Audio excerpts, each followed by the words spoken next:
नमस्कार दर्शक बंधु जय जगन्नाथ आम ओडिशा चाष यूट्यूब चैनल आपको स्वागत। बर्तमान संध्या टाइम आम छेड़ी मैंने चरुँच धान कटा सरी जाइए धान किए चरुँच। यहाँ हूँ मो फार्मटा ये फार्म अच्छी फार्म सामने धान किए कटाई चरुँच।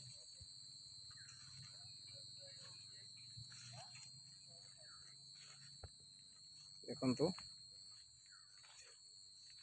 ये सब यहाँ बिटल बोदाटा यहाँ बिटल माई आउ दुईटा बिटल अच्छी सेपटे चरुँच। ये बर्तमान धान कियारे अच्छी हिड़े घास गजुरी से खाऊँ लाजुकुलटा भी खाऊँ।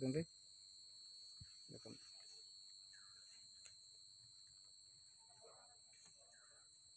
देखो वीडियो भल लगे like comment and share subscribe करूँ।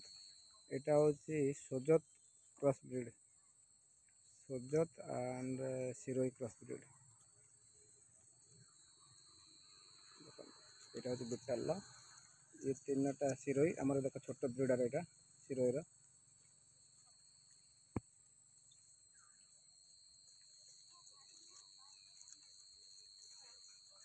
देखो यहाँ गोटे छुआ आसची यहाँ गोटे छुआ यहाँ गोटे छुआ तीन टा छुआ एठी एठी गोटे छुआ आसची देखो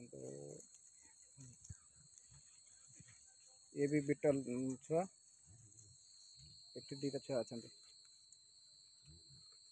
आम बिटल छुआ देखी दुर्बलिया है दिह कैल्शियम दिह चोकड़ दिह मिनेराल दिह आ मास 2 मास पर ठीक है जेहेतु छुआ दे क्षीर खाऊ से छेली दुर्बलिया है।